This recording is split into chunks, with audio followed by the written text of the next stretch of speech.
नमस्कार दोस्तों, हिंदी एक्सपर्ट गिरी sir channel में आप सभी का स्वागत है।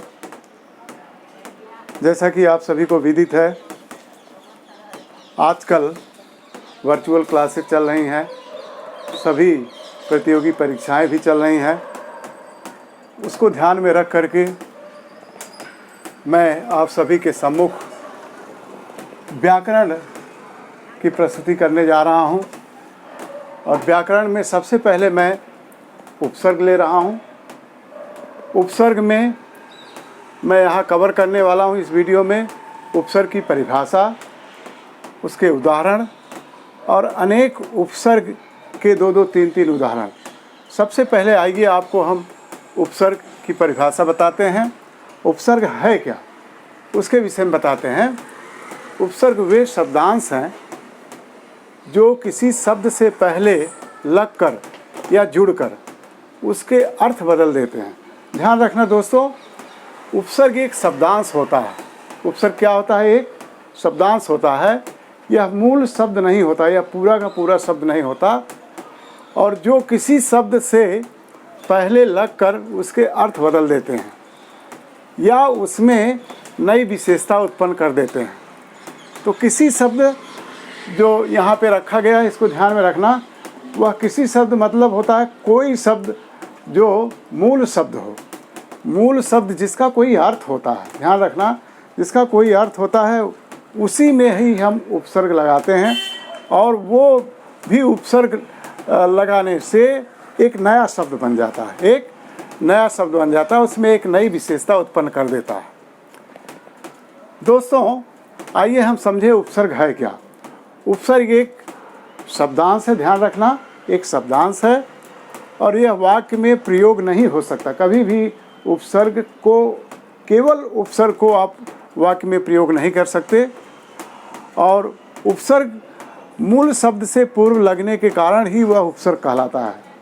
अर्थात वो शब्दांश जो है मूल शब्द से पूर्व लगने के कारण ही उपसर्ग कहलाता है, अन्यथा वो उसका अपना कोई अस्तित्व नहीं होता। कुछ ऐसे उपसर्ग हैं जिसके अर्थ होते हैं, लेकिन बहुत सारे ऐसे उपसर्ग हैं जिसके अलग से कोई अर्थ नहीं होते। ध्यान देना दोस्तों, हिंदी भाषा में संस्कृत, हिंदी और उर्दू शब्द की प्रधानता होती है। हिंदी भाषा में संस्कृत, हिंदी और उर्दू शब्द की प्रधानता होती है। यानी हिंदी भाषा में अगर संस्कृत और उर्दू के शब्द मिलते हैं तो हिंदी के अर्थ में चार चांद लग जाते हैं। हिंदी एकदम सारगर्भित हो जाती है, लक्ष्यदार हिंदी हो जाती है। तो उपसर्ग भी भाषा अनुसार भिन्न भिन्न हो जाती है। अगर हिंदी के उपसर्ग हैं तो उसमें हिंदी के उपसर्ग लगेंगे, मूल शब्द भी हिंदी का होगा। और अगर उर्दू के हैं तो उसमें जो है मूल शब्द जो है उर्दू का होगा। इस तरीके से उपसर्ग को जोड़ करके हम नए शब्द बनाते हैं, उसमें एक नई विशेषता पैदा करते हैं। और शब्द जिस स्रोत का होता है, शब्द यानी मूल शब्द, शब्द जिस स्रोत का होता है उपसर्ग भी उसी स्रोत भाषा का होता है। ध्यान रखना, एक बार फिर से सुने।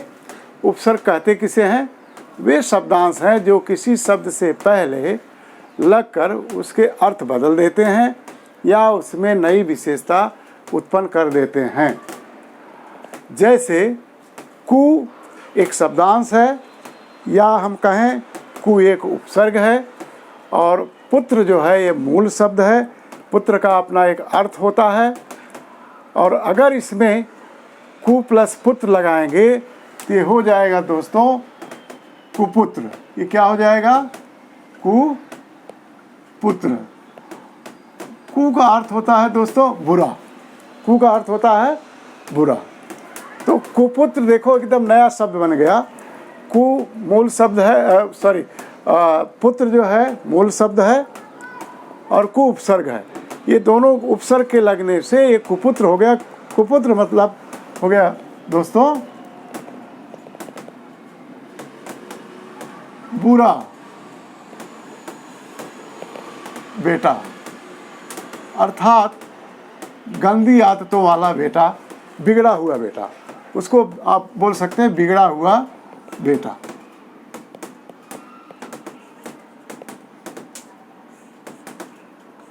बिगड़ा हुआ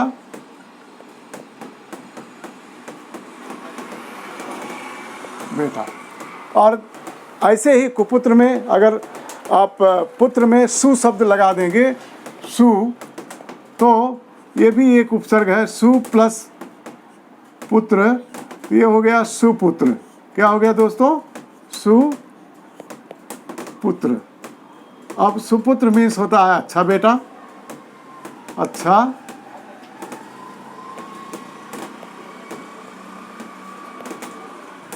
बेटा।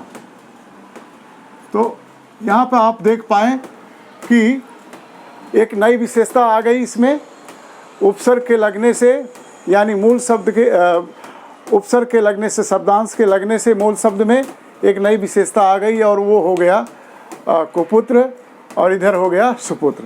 इसी तरीके से अनेक उपसर्ग लगेंगे, हिंदी के भी उपसर्ग, संस्कृत के भी उपसर्ग और उर्दू के भी उपसर्ग। तो वो एक उनके अर्थों में पूरा परिवर्तन कर देते हैं और एक नया शब्द बन जाता है।